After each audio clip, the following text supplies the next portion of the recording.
Hi, it's Laura at Aquamarine 18 Tarot and Books. Thanks for stopping by my channel today. Welcome or welcome back. I am here to share some of the visioning and intention setting I've been doing around the new year for 2025. So I thought that I would share with you the word of the year that I've chosen for 2025, the cards of the year, and I haven't really done multiple like this before, but cards of the year 2025, and how I came to these choices in a way that is informed by astrology more than it ever has been for me. 2024 has been the year that astrology stuck for me in ways that I'm really happy about, and I've really deepened my astrological study in ways that I feel really content with. And so the kind of astronomical phenomena that are happening in 2025, and 2025 is a year that astrologers have been talking about for a long time. There's a lot happening. That has really informed some of my choices here. So I'll share that, and I'll share some of my resources that I've been working with and my very much in progress planner journal page where I represent some of these things. And I'm just going to kind of ramble. All of these things are kind of intermingled. I'll maybe try to timestamp below, but no promises that it will be super detailed. We know I ramble. Okay, so maybe starting off with word of the year. The word of the year that I've chosen is foundation. And some of the dictionary definitions of foundation that stood out to me as relevant include the basis or groundwork of anything, the basis such as a tenet, principle, or axiom upon which something stands or is supported, the natural or prepared ground or base on which some structure rests, an underlying base or support. And I considered a number of different words for 2025 word of the year, and some of the others that I was thinking about were resilience, integrity, grounding, slowing down. Having a year of slowing down feels really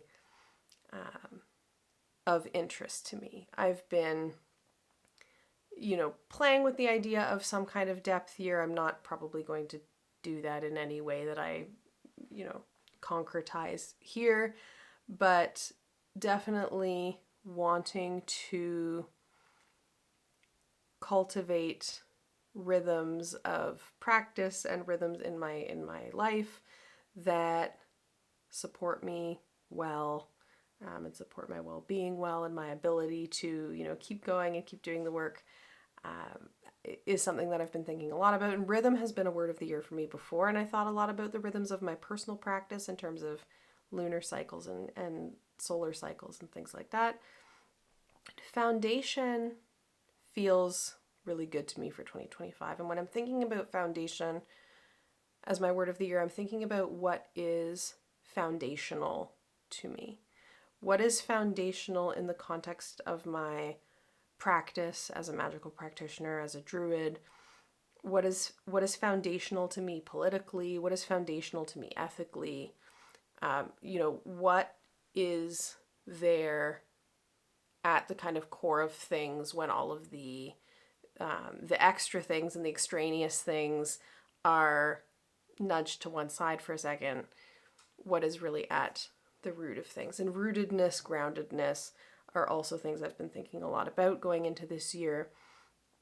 There's a lot obviously going on globally that is terrifying, and staying grounded and staying hopeful is something that I've been thinking about a lot, and thinking about what I need in order to stay persistent and hopeful and engaged amidst all of these global things, and not just the global things, but the personal things too.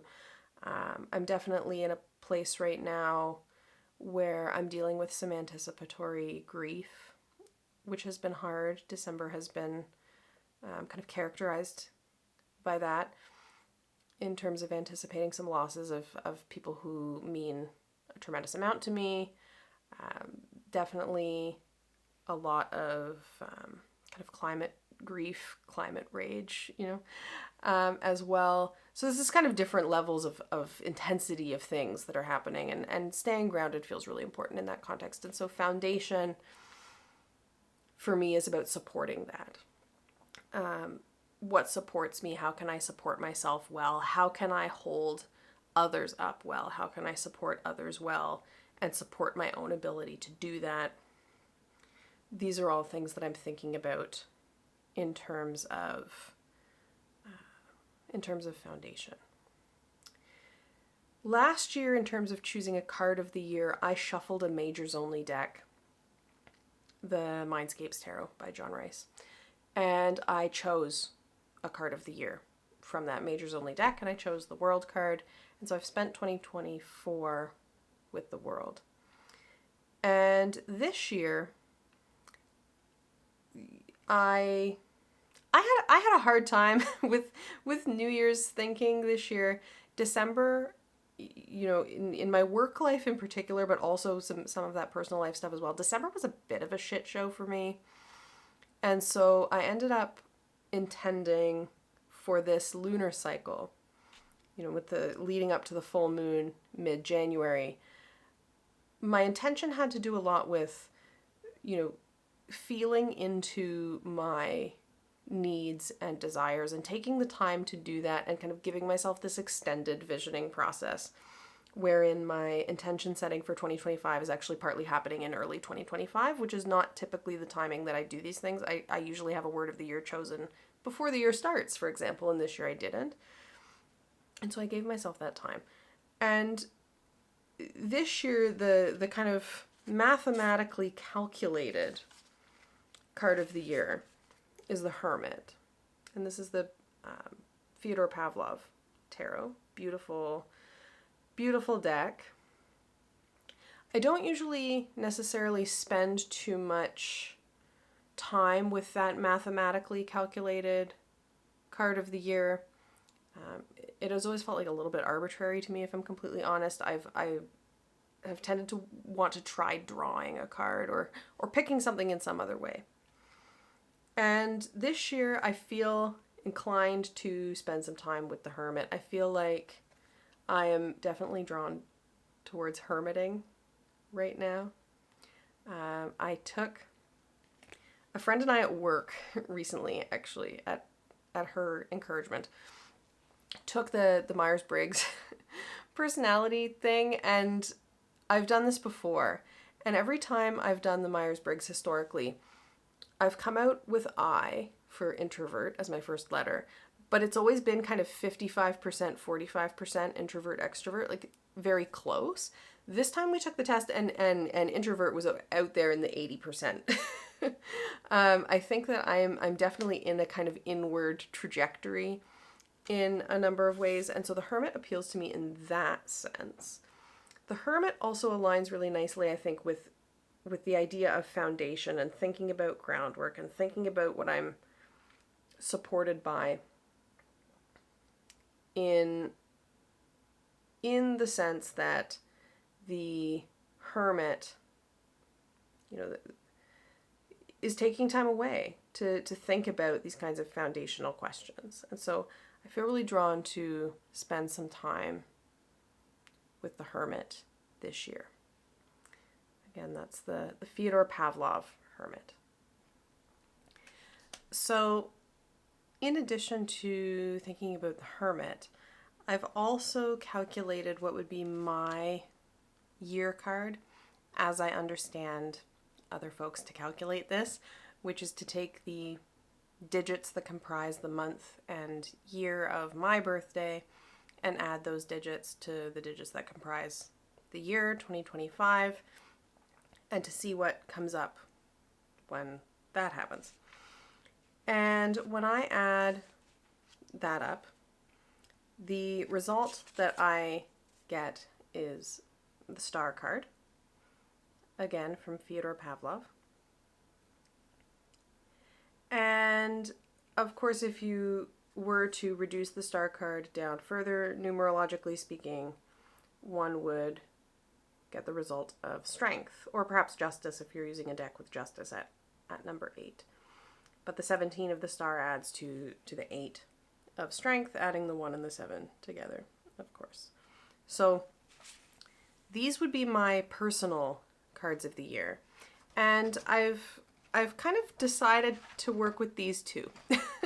They feel like a lot what I need right now in terms of the kinds of resolve and dedication and commitment and staying power and resilience of the strength card in order to maintain the hopefulness and the ability to look forward and the guidance of the star card.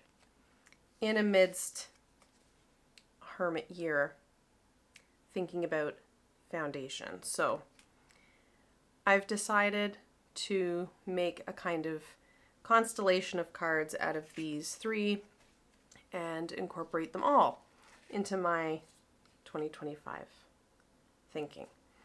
And I have the Fyodor Pavlov out because I found images of these cards online and I printed them using my Fomimo sticker printer, and I put them into my journal there.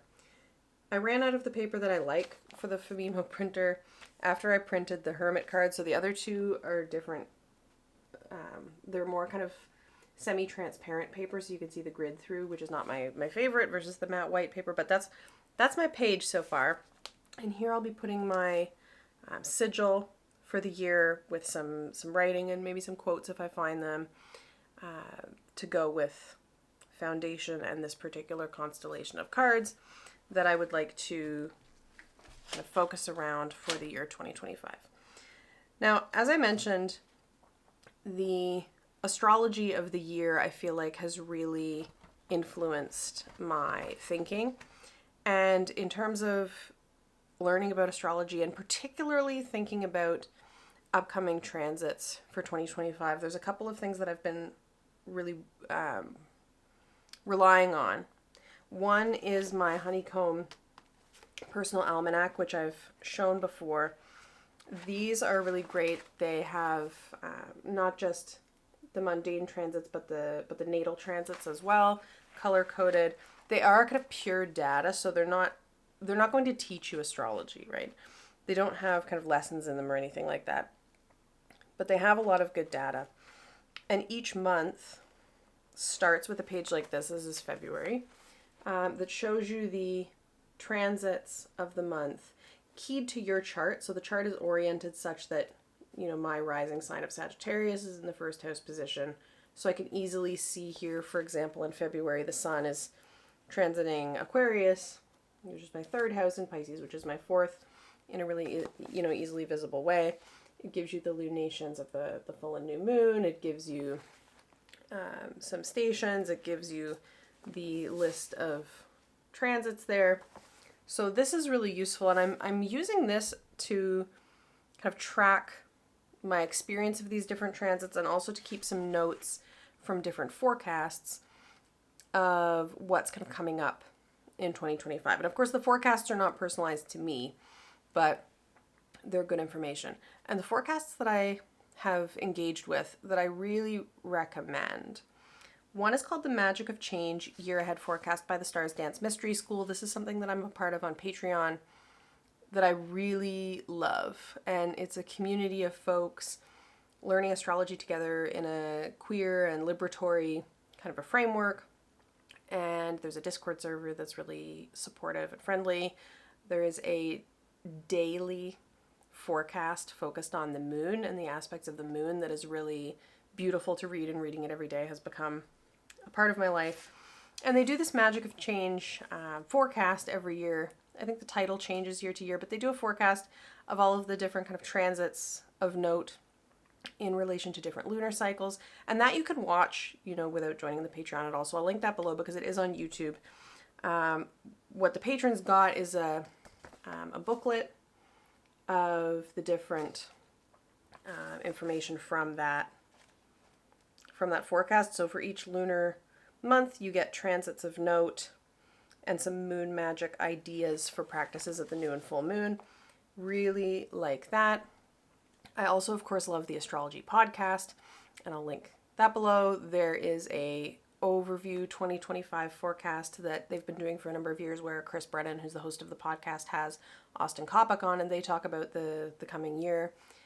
And there are sign-specific, shorter videos of forecasts, and the idea being that you watch the one that is keyed to your rising sign, and it then kind of talks about the different transits with reference to which house in your birth chart they're happening in. So that adds a level of personalization.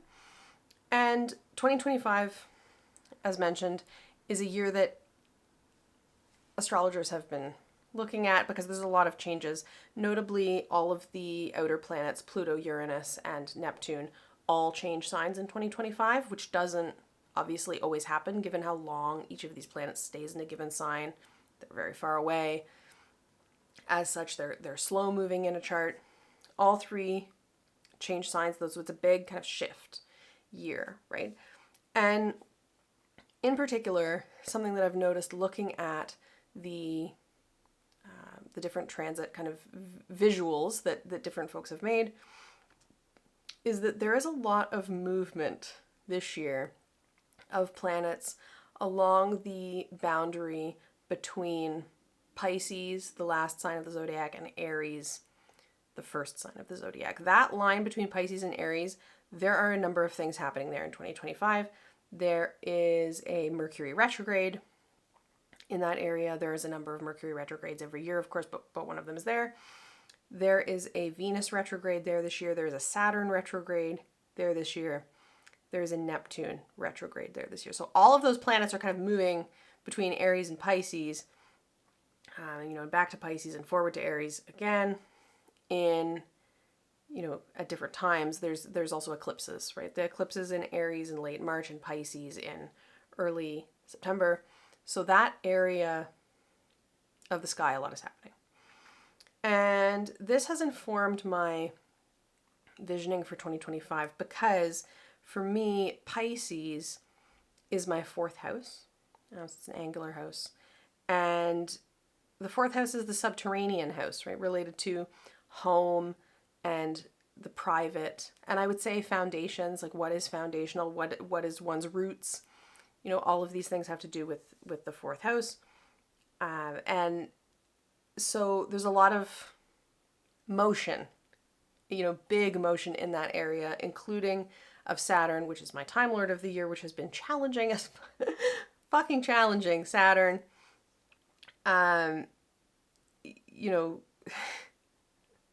this year Saturn has been a challenge. I've been learning from Saturn.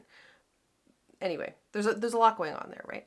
In my fourth house of privacy, of home, and of foundation. So thinking about foundation and having that in the forefront of my mind for the year feels supportive and necessary.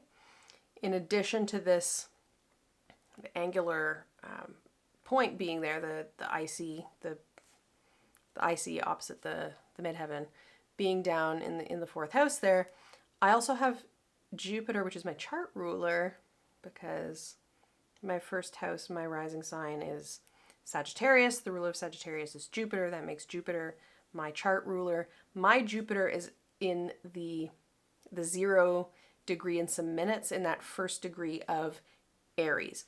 So there is a lot of planetary movement in terms of conjunctions to my chart ruler in my fourth house this year, in that first degree of the zodiac, full stop.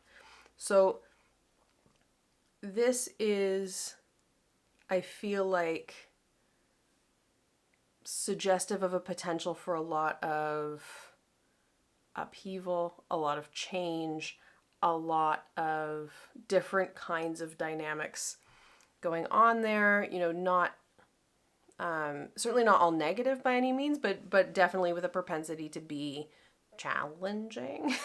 So I am paying extra attention to that area of my chart, and that is, a reason that foundation feels important. Saturn has crossed over my sun 3 times this year, and there have been some big lessons there and some big challenges, particularly in the context of my work life, that have been very difficult to navigate. And I feel like I'm coming out of that now. I have asked at work for a change in terms of my kind of job classification and duties that I think will be much better for me than where I am right now. But that was a hard lesson and a hard thing to ask for. And it has kind of stretched over the past months as Saturn has transited back and forth over that sun. I feel like I've been learning about kind of what matters to me the most and what I can and can't do, and what I do and don't want to do with my life, and that's not always easy. It hasn't been, but I also feel good coming out the other end of that, but look forward to 2025 with some trepidation with all of that movement across my chart ruler. So I feel like, with that shakeup happening, I feel like all of this about foundations will be good. And I think, the Hermit aligns pretty nicely too with my focus on foundations and focus on that 4th house. The 4th house in my chart having to do again with, of course, that which is hidden, that which is private. It's called the subterranean house, below the horizon, unseen, directly across from the chart, position of the chart that's much more public, right? The midheaven. So I feel like the Hermit aligns with that connotation of hiddenness and privacy that the 4th house has. And I feel like my calculated cards of the year, Strength and the Star, feel like they will be really good supports through this potentially very tumultuous kind of a time. They just feel like a really good fit. These all just felt like such a really good fit to me that at that point I decided that I didn't really need to draw a card. I did also take note of the fact that the Lover's card has been showing up a couple of times in readings that I've done related to kind of looking forward to the next year. I've put a sticker of the Lover's card in beside my birth chart in my day planner in my Kinbor. The Lover is also my birth card, so that kind of aspect of choice of the Lovers is definitely with me as well. But these just feel like such a really supportive group that, for 4th house and foundation, groundwork, basis, support kind of work that I'm going to be focusing on in 2025. This is the cards and the word of the year that work well for me, I think. So thank you so much for watching. If you do a word of the year or card of the year practice, do let me know in the comments below. Do you intend to spend some time with the Hermit card as the 2025 card of the year? Do you draw one yourself? I would love to hear. Happy New Year, and I will see you again soon.